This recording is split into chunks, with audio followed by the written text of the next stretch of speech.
If you have been playing the guitar for a bit of time, a piece that is probably on your radar is Villa-Lobos Etude number 1. If it's not on your radar, it should be on your radar because it's a defining piece in the repertoire in many respects. So today we're going to talk about it. I'm not going to go into a lot of detail because that requires specific supervision, like that means lessons. And so this is just a general bit of advice for anyone looking to study the piece, what to look at, what to study, what to look out for, how to possibly resolve some of the basic problems that you find in the piece. And even if you are familiar with the piece, perhaps this will give you some insight into maybe some problem that you have and maybe provide you with some guide to a solution. Okay, so let's begin. So the first thing to know about Villa-Lobos Etude number 1, it's arpeggio pattern. If the arpeggio pattern that you see on the screen is not resonating with you, that means that you don't actually know Villa-Lobos Etude, because any guitarist who's played it is very familiar with this pattern. It's very specific, and it basically consists of a scalloping motion around the strings. So I'm going to use my thumb just to show you what the pattern actually is from the perspective of strings alone. So the pattern begins on the 6th string, then skips the 5th, you jump to the 4th string, then you play that, then you go back to the string that you skipped, you play it, then you skip the string, you go to the 3rd string, then you repeat. So you go back to the 4th string, which you just skipped, you play it, skip a string, go forward. Then again, there. Now you reach the 1st string, so after that, you bounce back to the 2nd string, then now the pattern is going to repeat, but in reverse motion. So you go here, here, skipping a string, coming back, skipping a string, coming back, skipping a string, coming back. So this pattern is logically very simple. It's just this staggered motion around the strings. I just demonstrated it with my thumb, but of course for any guitarist, playing just with your thumb would be, number one, rather uncivilized, and second, it would be very mechanically unsound. So because of that, we use all of our fingers in a very specific sequence. P, I,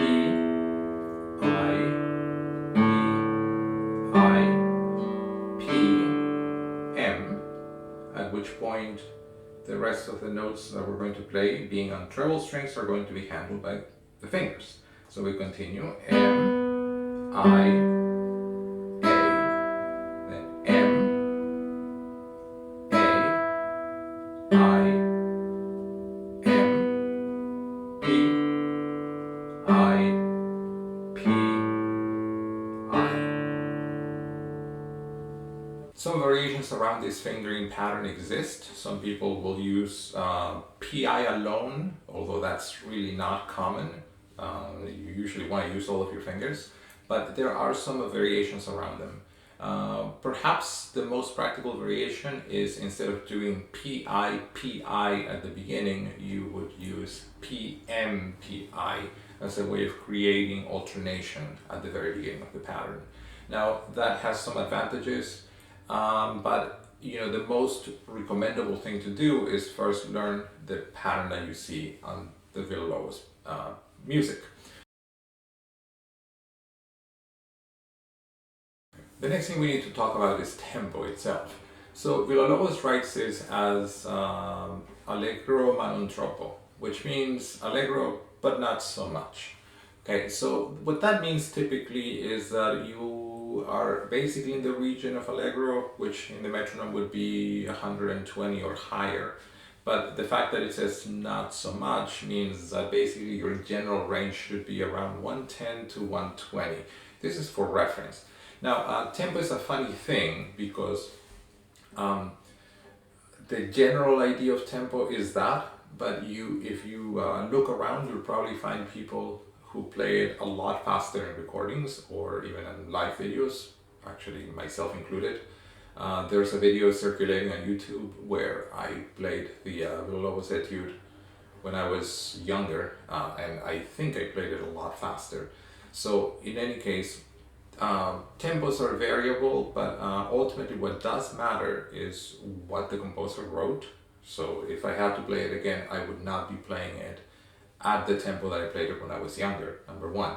Number two, there's a more important fact for you to know, and that is that ultimately the tempo is determined by what you can do well, primarily. So if you're able to play it at the tempo of Allegro ma non troppo immediately, great, that's great, good for you. But if you can't, don't try to work to build it to that tempo first. First, work on learning the pattern of the etude, and then second, make sure that all of your fingers are consistent at whatever tempo you can. That's more important. Once you have a solid idea of what your tempo is, even if it's slow, you can then work out the basic problem of pattern associated with the tempo, and then bring it up to another level. And progressively you can build it up to even a higher level. Okay? Which leads us to our next point. In working this piece out to the tempo, we're going to run into the problem that the pattern that we need to use for the arpeggio for the right hand does not necessarily match the tempo that we originally intend, or that rather that Villa-Lobos intended himself. And the reason for that is because since the pattern calls for the interaction of different fingers, all four, what you'll find is that not all of your fingers are capable of moving at the same speed with the same ease. So think of it as a level of fitness. So if you have a runner who's more fit, he will be able to run faster than someone who's not as well trained or not as fit. So if you think about it from that perspective, your thumb and your index finger playing one after the other can move really quickly. If you look at your index and your middle fingers, they also move rather quickly. But if you look at your M and your A, your middle and your ring fingers, then what you'll notice is that they have a harder time keeping up with the same tempo that these other three fingers are capable of moving at. And that is right there the primary problem that we have with the Villa-Lobos arpeggio pattern in his etude number 1, that at the end of the pattern, when you're reaching the top of it, this is toward the end of beat 2 and beginning of beat 3 of the arpeggio pattern, you have to play a sequence that involves A, M, A, then followed by I, M. And that's quite difficult to execute with the same ease or even accurately at the tempo that your P and I may have started at the very beginning. That's why it's important to work at a tempo that you can control. The general rule is that you should establish as your baseline tempo the tempo at which these two fingers can move with ease. So you should not go faster than that. Whereas the typical problem that you have if you're just starting out is you start with your fingers and your PI, and they will dictate your tempo, and then you'll run into AM, and now you'll be forced to slow down because they can't keep up with what P and I set up as the baseline tempo. So that's important to address from the beginning, to anticipate that you're not going to be going as fast once you get to AM at first. In the meantime, aside from that, then there is an issue of how to improve the fitness level of these two fingers. Now, there are tons of exercises that involve working arpeggios, such as, like, say, perhaps the most iconic that I can cite right now are the 12 formulas by Abel Carlevaro, which you'll find in his book of exercises number 2, exercises 1 through 12. They are different kinds of formulas that use all of the fingers in the right hand, so training those would provide you a very simple solution and will definitely strengthen the ability of your fingers to play consistently. But you could also come up with a simpler exercise. I'm going to show you a simple exercise, but before I show it to you, I'm going to tell you that the point of improving the fitness of fingers means that they should be able to play with good clarity, with good tone, and with good strength without compromising the overall stability of the hand. In other words, if you can play your fingers like this, I'm going to use MI. That's relatively okay. But if you play like this, that's better. Now, the difference between those two is that the first one was a little bit weaker. Both were the same tempo, but the second one was stronger. Now, an example that would not be good would be something like this. Perhaps I shouldn't call it it's not good, but I should call it not as good at the very least. And the reason was, even though the fingers were plucking strongly and they were keeping up with the same tempo, you may have noticed that my hand was not as stable. So that's why I made a point of saying that you need to be able to provide clear, strong tone while keeping the stability of your hand intact. And that is very important for Villa-Lobos Etude 1 because the pattern involves using all of your fingers. So if it so happens that A and M cause your hand to bounce, then by the time you have to use I and M or P and A, then your hands may not be in the right position to be able to articulate the notes that it's supposed to. So that's why the issue of stability of hand is so critical. If you're looking for an exercise that's simple, all you need to do is play these two fingers in succession. As such, you can go this way,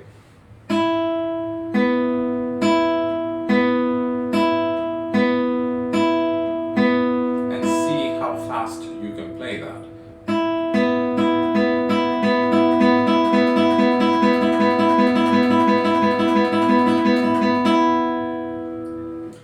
And of course, in theory, if you play that, let's say, 1,000 times, then your fingers will become really fit. But there's a problem with doing that just on open strings. The problem is that it's going to be really difficult for you to count to 1,000 while you're doing this repetition. The other thing that is problematic with doing it that way is that it does not address the fact that a lot of times we're actually using our left hands when we are interacting with AM. So using just open strings allows you to train yourself to play the open strings really well, but it does not allow A and M to feel and understand the nuances that are brought on by the different placements of the left hand. So a simple way to build an exercise out of this idea and to keep training and expand your abilities is simply by creating a shape. Any shape that you want, any shape that makes sense. Something like this, for example, finger here, and then repeat the exercise.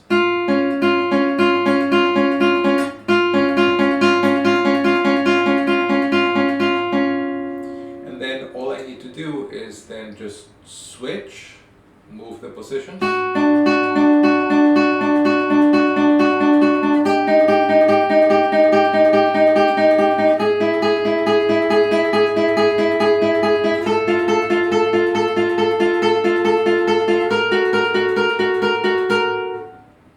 A simple way to create an exercise. I could also do it on different strings, but incidentally this also allows you to keep track of your repetitions, because for example in this case I started here, first position, and then I moved up to here. So that's 1, 2, 3, 4, 5, 6 positions.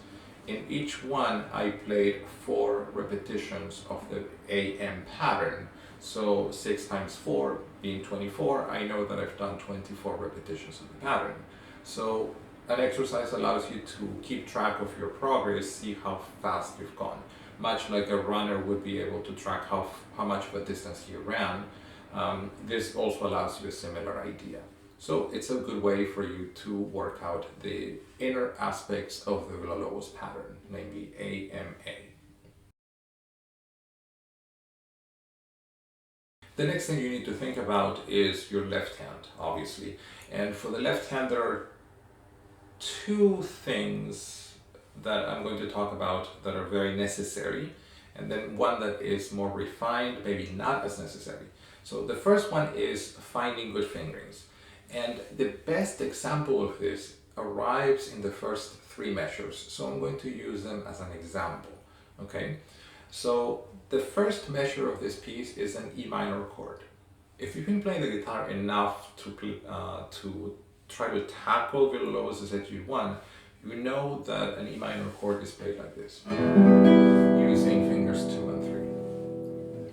So you would automatically assume that if you're seeing an E minor chord in the Villa-Lobos, you would actually use those 2 fingers, but that would be wrong.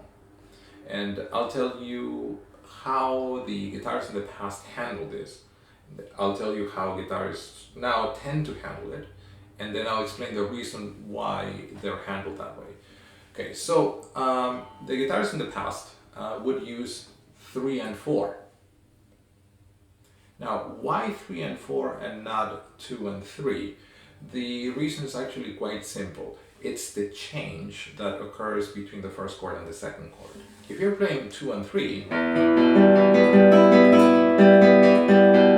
when you arrive at the end of the pattern and you now have to play the next chord, then what happens is something like this. Yeah. So something like that will not really work. And the reason is simply that the last note that you play in the E minor, finger 3 on the second fret of the 4th string, now has to then immediately jump here and reposition. So that is too awkward, there's limited time. The only reason for that to happen is because finger 3 is busy doing something. So you don't want to overburden a finger when you have other options. So in this case, you have a simpler option. The guitarists of the past realized that, hey, if you're using 2, 3 and 4 here, you could use 3 and 4 and just kind of like glide them forward. So as such, you have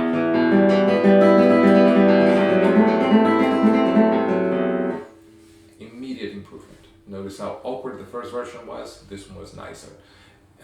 There is a downside to it, and it's a downside that has to do with a little bit of history. The older guitarists typically played with older strings as well, meaning there's history behind this, but the access to fresh strings was not the same as what we have now. Now typically we can find and play with new strings and fresh strings all the time, but there's a downside to playing with fresh strings, and that is that they squeak. Old strings don't squeak as much, so you have an easier time doing this and not squeaking the string as much, or the noise would be hardly audible. These days, that's a problem, so oftentimes we're going to have this finger and hear that. So to avoid that, then the solution is 1 and 2. So as strange as that might seem at first to someone who knows something about the guitar, this actually ends up being one of the best fingerings that you could use for the opening of Villa-Lobos. And if you look around, you'll probably find that most guitarists use it. This is an example of the types of problems that you might run into in the piece. You have to find fingerings. But that aside, a lot of the chords that we use are basically preset, so there is very little to do when it comes to fingering options.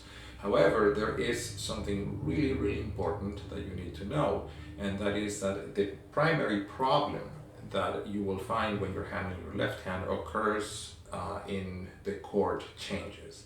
Now, when we look at it that way, that becomes quite difficult to manage, and a typical solution that we think about is to try to make our fingers really quick, to make changes that are really, really fast. But that's not ultimately the best solution that we have. The best solution that we have for handling the specific problems that occur in Villa-Lobos Etude 1 is by looking at what happens on the last 3 notes at the end of the pattern when we move on to another chord, and then looking at what happens on the first 3 notes of the new arpeggio, or new chord, I should say, that we play in the following measure. So I'm going to give you the most obvious example, and it's the one that occurs on this chord.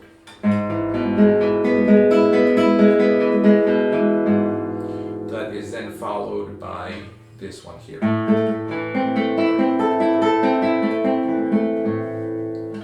So a change like that is actually quite difficult, not to mention that this chord is quite difficult itself.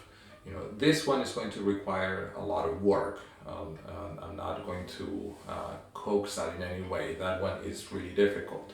you're going to have to learn to separate this finger and keep the other fingers straight up so you can create the extension.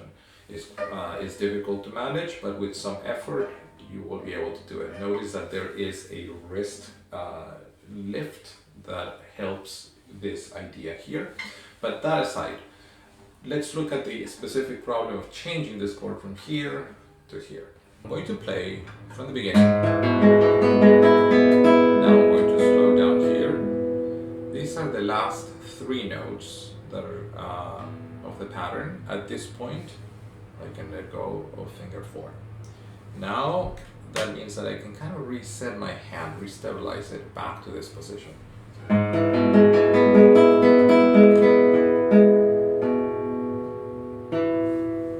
This is a finger that handles the final note. So now, of course, when I look at it, I realize at this point, this finger, finger 1, which I'm going to need here, can start its motion in that direction. I'm not saying that that finger is going to release right now. It can't, because you're still holding on to this. But I can begin telling my finger, giving an order to my finger that it's time to start making your way to the 5th fret. So as such, my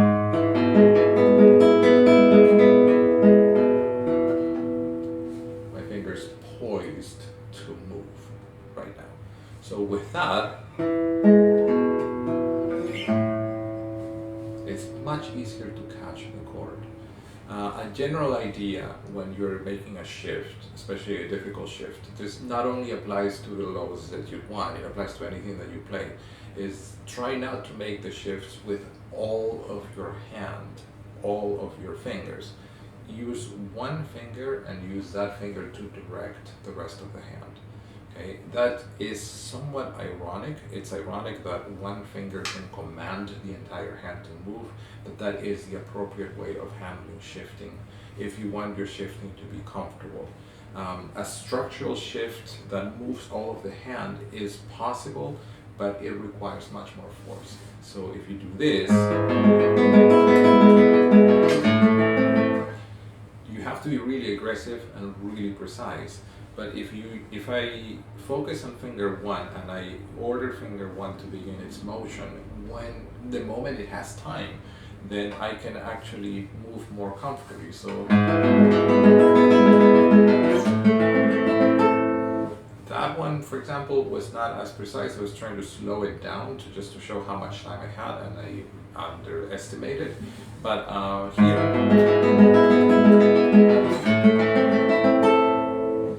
much simpler.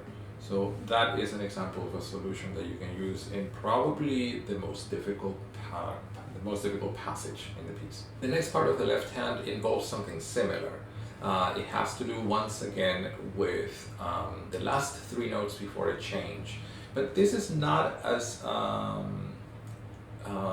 not something that you should worry about unless you're already somewhat advanced. At least don't try to perfect it and then leave other more important things aside. And I'm talking about the section in the middle of the piece where you have a sequence of diminished chords that are then being shifted back constantly, one fret by fret. And so you have a sequence that goes here, then after repeating it, then you switch over here and then you play it again. Then after that you go here, and then it continues that way until you get all the way to the first position. Now, the problem that I'm talking about is something that you may be familiar with. It has to do with squeaking. And what happens is that since you're holding this chord here, if you just drag it back, once again, the problem of playing with fresher strings, you're going to squeak the strings. Now, I say that you shouldn't worry too much about it because there are plenty of recordings made by great players who never really addressed this problem because ostensibly they didn't really think of them as problems, and that's to some degree that's actually true. Squeaks are a natural part of the guitar, so trying to make the effort to remove them at the expense of the possible overall good quality of execution ends up being not as good as just leaving them there and improving the ability of you to play this piece well or comfortably. So it's not something that you need to worry about. However, if you do want to address it and you want to work on it, there is a system, and I'm going to show you how it works.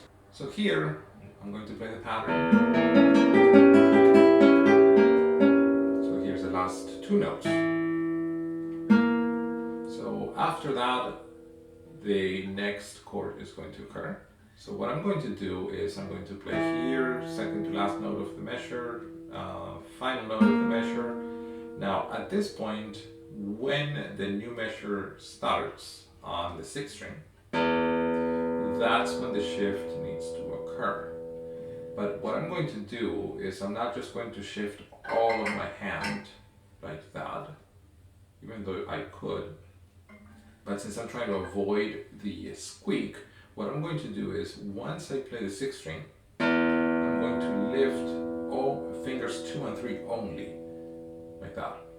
So here, second to last note, final note, first note of the new measure, fingers 2 and 3 lift.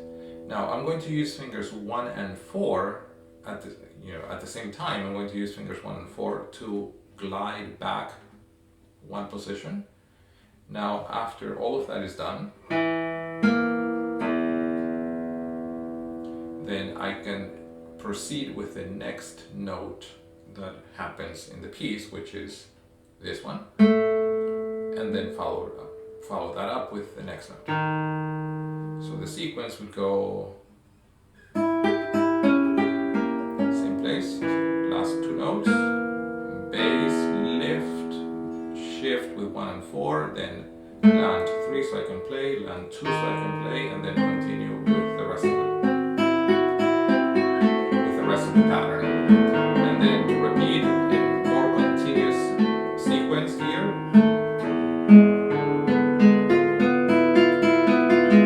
And I'll do it one more time.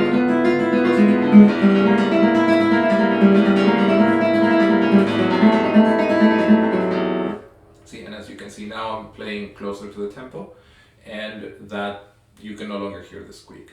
Another example of fingering problem occurs toward the end of the arpeggio sequence, where there's a brief intermission, and Villa-Lobos needs you to do a slur run, something like this. Okay, so something simple to keep in mind is you need to find a fingering that makes sense.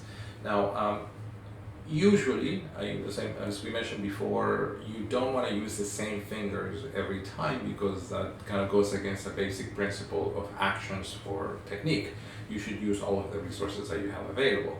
However, there is something important in this passage, and that is that slurs are also not the same depending on which combinations of fingers you use. So if you're using, for example, 3 and 4,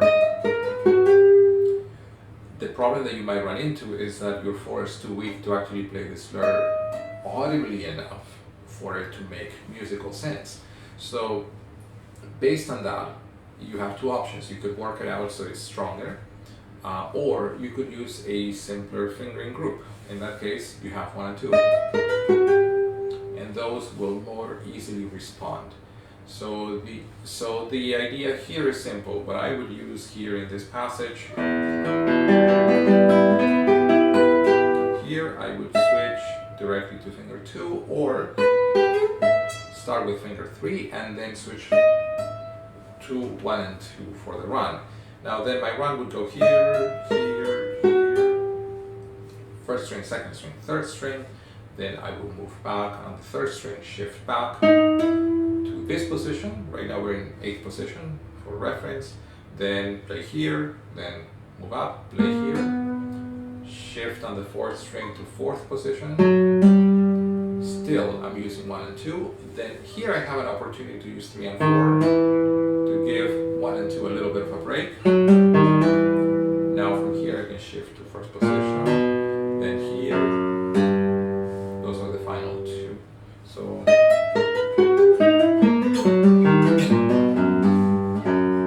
and then the arpeggio continues. a possible fingering. I'm not saying it's the only one, but it is one that you might consider. It's pretty useful, very practical, works really well. The final practical point of consideration that you have to take with Villa-Lobos Etude 1 is toward the end, actually pretty much the very end, where you have a sequence of harmonics. Now, the common mistake that I see guitarists make is that they pluck really hard on harmonics. Now, that stems from something that we're typically taught. We're taught that harmonics are always very quiet, so you need to pluck hard or you need to pluck near the bridge for them to actually articulate well. That is not exactly the best way to handle harmonics, though. What you actually need to do is you need to play more transparently, because the problem of resonance of a harmonic lies in the fact that the string has very little ability to vibrate when you use a harmonic. And so if you pluck it harder, you're trying to increase the amplitude of vibration of the string, but ultimately what happens is that the force of the pluck acts as a deterrent to the vibration of the string. Now, in practical terms, that means that if this is my normal pluck and I pluck a harmonic and that sounds quiet, if I do this, and then that sounds stronger, but the moment you place a harmonic, you end up with less of a note, less of a pitch rather. And so what you need to do is actually pluck with more, let's say more delicately. And instead of this being my normal pluck, what I would do for a harmonic would be something like this. More transparent, more delicate, and that translates into that. See, so even though arguably it's quieter, it will have more resonance, and it's resonance that you're after, not volume or force of pluck. So at the end, go through this, but instead do this.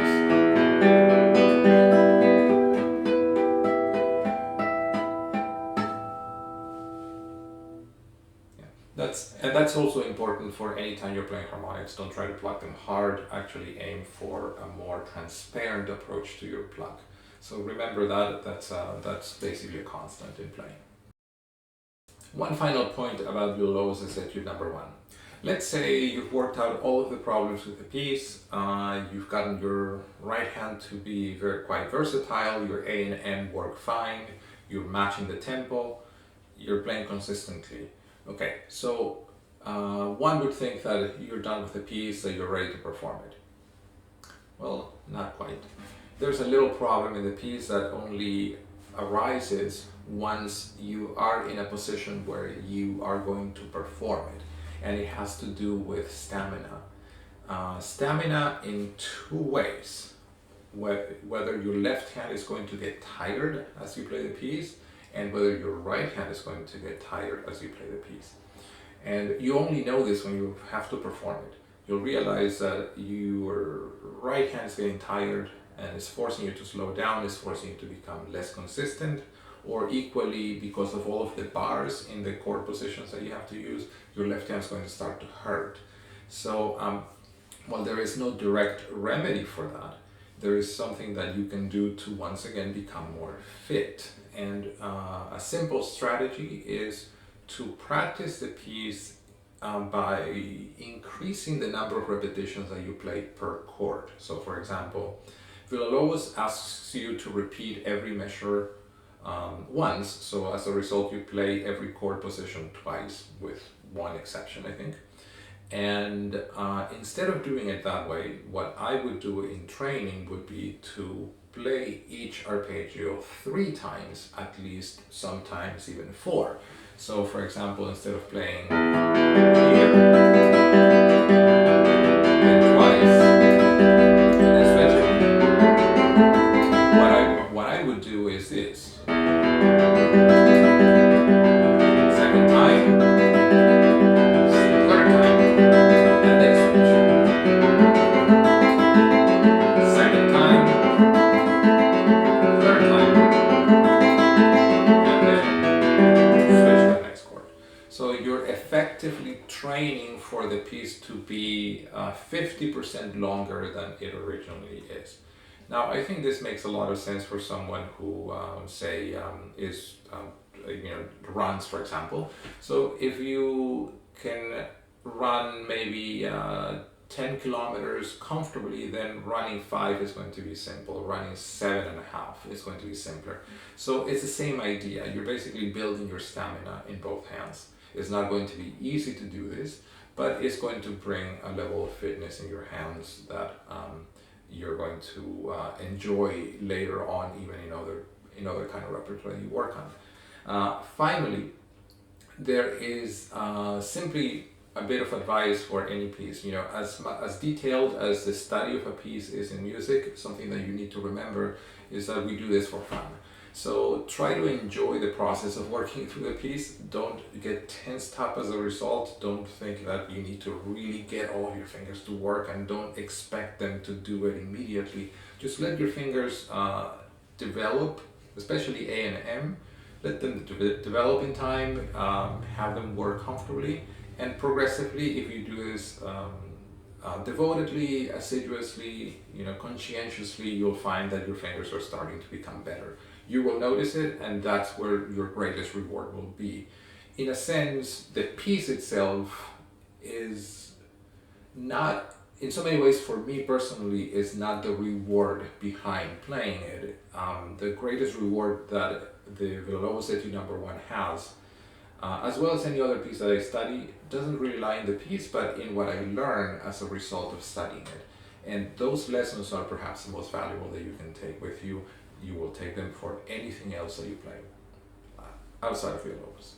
And that's it for me. Thanks for watching, and until next time.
Thank you.